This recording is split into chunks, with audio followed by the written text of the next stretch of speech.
The know-how phenomena. Did that intrigue you? It did me. What in the world am I going to say about this? So I begin with a question. You know, I like to question. I'm a wonder man. So what do you call a person who behaves as if they know everything and who dismisses the opinions and suggestions of others? A man.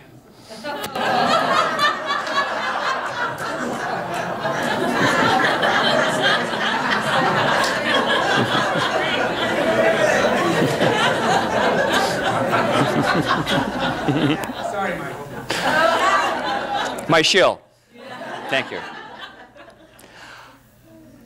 A know-it-all. Generally, it's a person we call a know-it-all, otherwise known as a smarty pants, a smart aleck, a wise guy, a wise apple, a wise acre, and others. And I'm sure you know them all.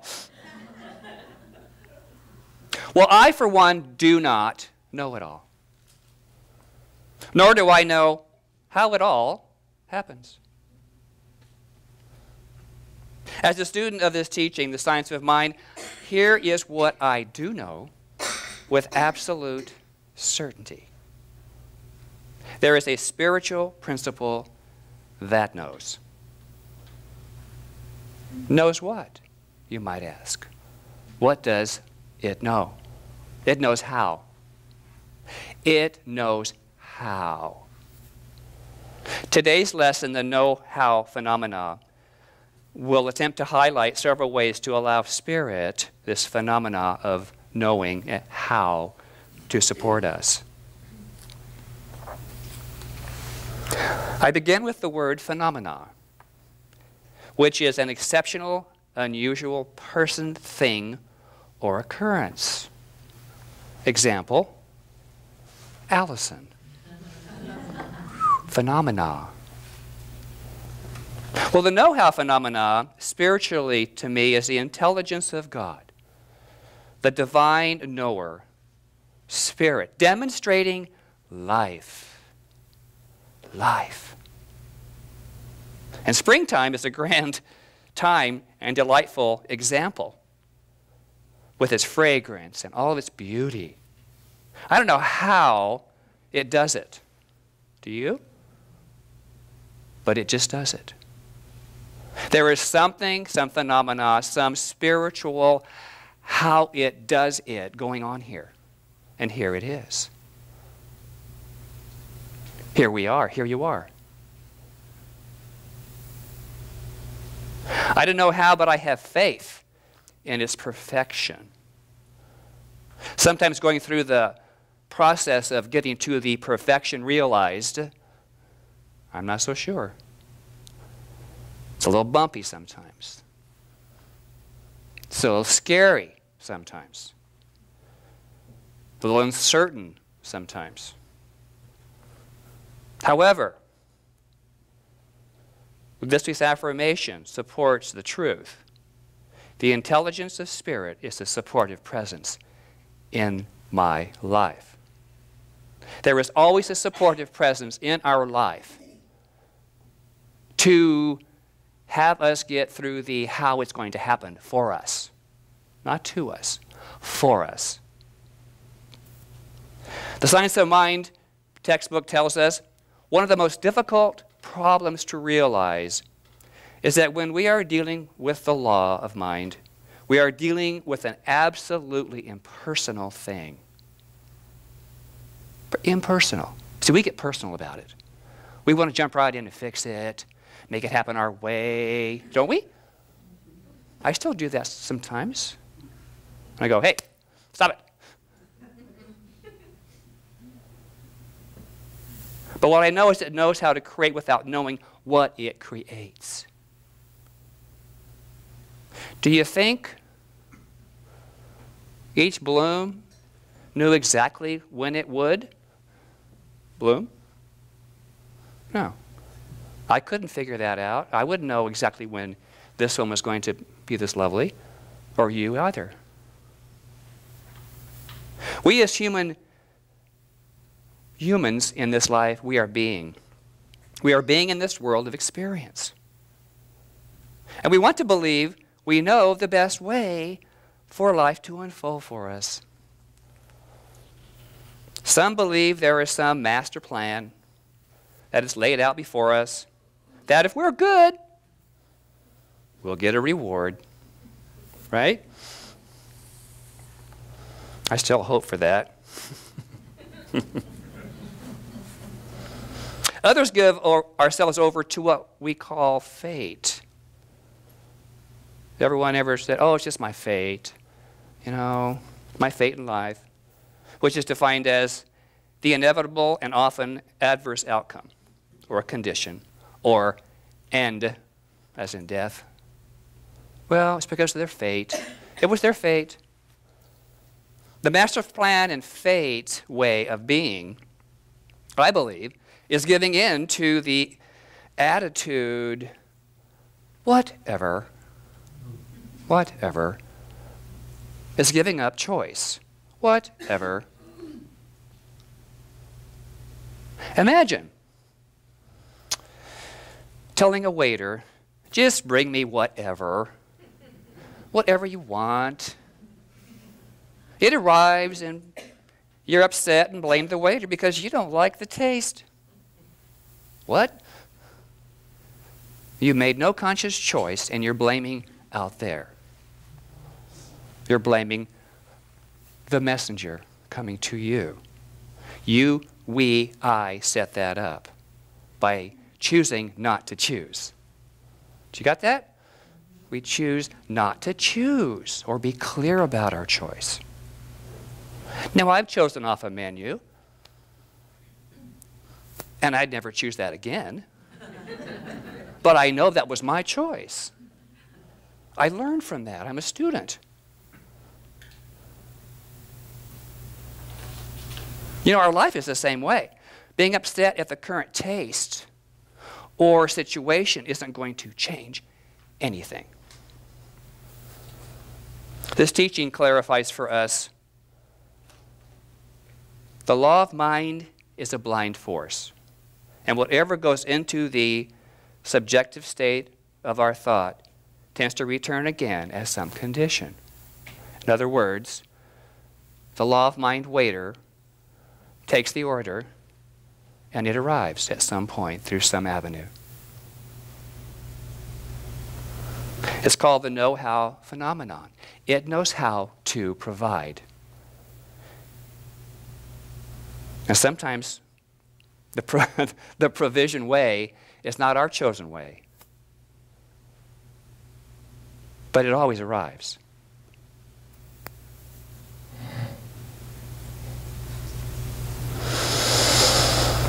And when we're upset with our situation, what does that do for us?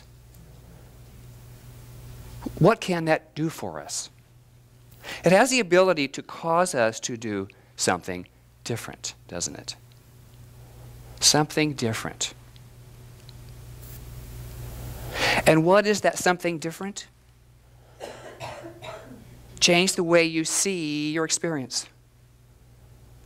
John Boyle spoke of that, seeing more clearly, seeing with a different way, a different concept during his contemplation this morning. You see the way you see your experiences, and then you change that if you don't like it. And guess what? Your experience will change. It must change. Seeing, really seeing, not just looking at the appearance, but seeing through the illusion brings awareness. And through awareness, what happens? We're able to form a new idea, a new direction, a new goal, a new item on the menu of life. And those new ideas, those new choices, create change for us, a change experience. What are those ideas that we are directing for our lives? What are we ordering up? If there is discomfort in any area of our lives, the health, the relationships, our finances, there is a belief, an idea at the very root of that. That's the cause. Oftentimes we tend to beat ourselves up when we're in that not so pleasant, deep root belief experience that we're having come to us. And we don't want to take responsibility for changing something within ourselves. That's tough. I don't like it either. I thought I was right. I thought I knew it all. But life and nature in our comfort zone tells us differently sometimes. I was looking for a metaphor for this whole deep-rooted belief, and guess what happened? An idea popped up. So my metaphor today is a dental procedure called a root canal. How many have had a root canal? I've not had that experience yet. I'm not setting that up either. I don't want that. Nope. So I was a student, and I thought this very interesting. A root canal is at the center of the tooth, which it lies below the gum line and runs down the whole length of the tooth. There's an inner chamber filled with soft tissue, which is necessary for the growth and development of the tooth. Sounds like our spiritual growth, doesn't it?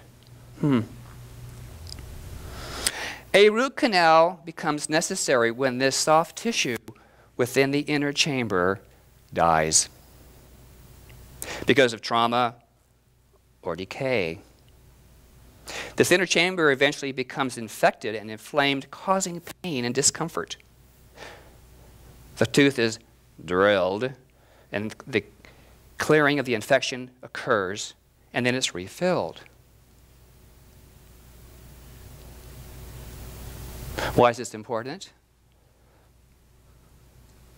It's a good metaphor for our belief system. Our beliefs run deep and may need to be cleaned out or uprooted. Easier on a tooth sometimes than on ourselves.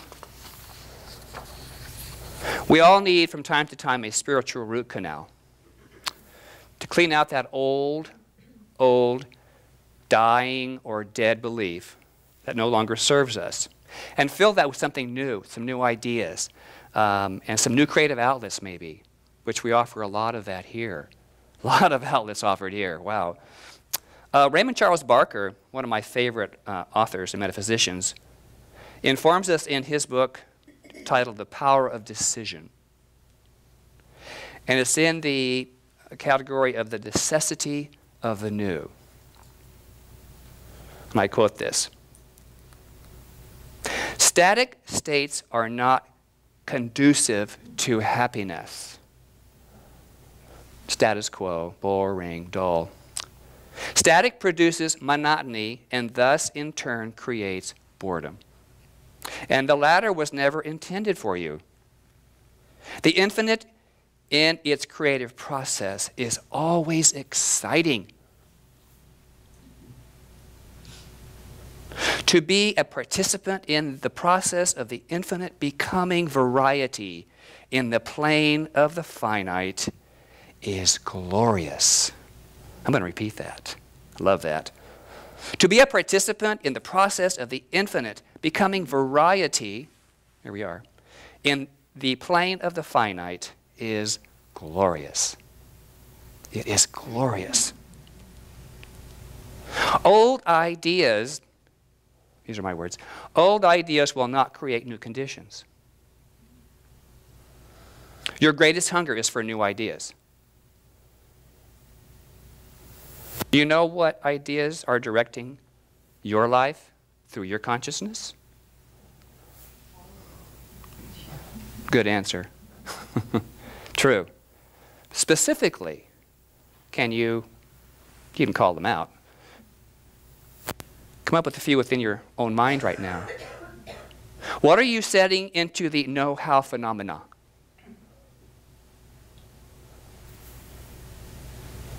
When oh my God shows up, do you fan the fire of drama and confusion?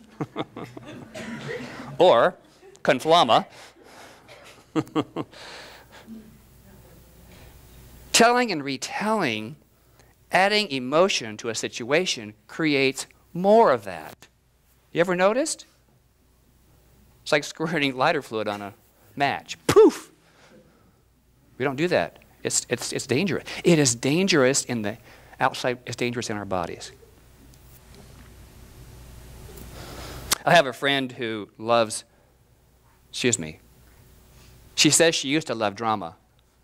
I'm still waiting for that to settle down a bit. But her statement was, I'd love to have 3 days in a row that are drama-free.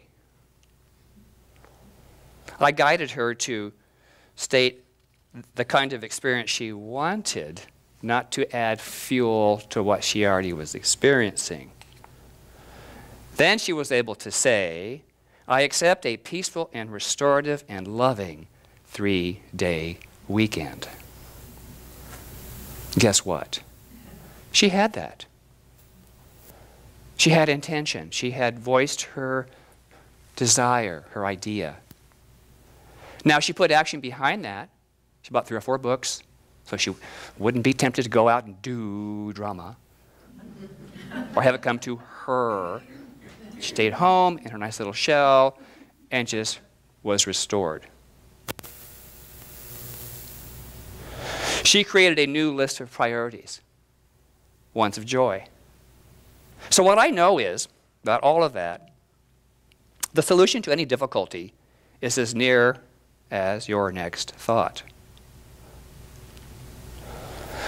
Lao Tzu tells us, there is no need to run outside for better seeing, nor peer from a window. Rather, abide at the center of your being. For the more you leave it, the less you learn. Search your heart and see if he is wise who takes each turn. The way to do is to be. Come up with new ideas of yourself and allow the know-how phenomena to handle the details along the journey. If your life is one of default, letting your faith and fate outpicture as this is my lot, you know what? There's a whole lot more awaiting your acceptance. A whole lot more. But first you must see and be clear about just what that more is for you. What is that more? What do you want more of?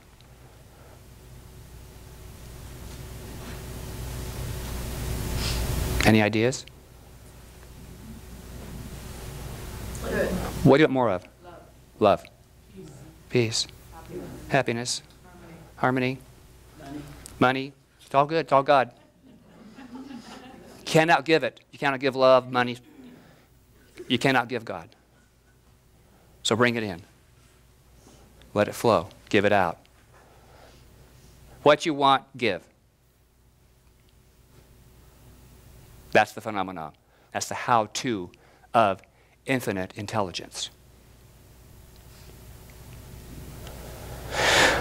I encourage you to see a new idea for yourself, and you'll experience a rush of joy into the phenomena of all that demonstrates.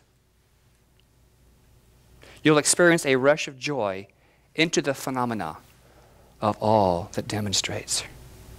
Give it a rush. It'll rush back at you. Had a community member come up this morning after contemplation. She had to leave, but she shared with me. She was able to give out money from her mother's estate. And she said, you know, I've always given service. But she said, Mom left me this money. And she would go up to people in her business community convention, and they would express a need of this or that for their particular item. She would say, here's 2 $100 bills. And she said, the rush that she received in the giving was so new to her. Now, it's always good to receive, and I love to receive too, but there's that rush of coming from that fullness that she shared with people that she could.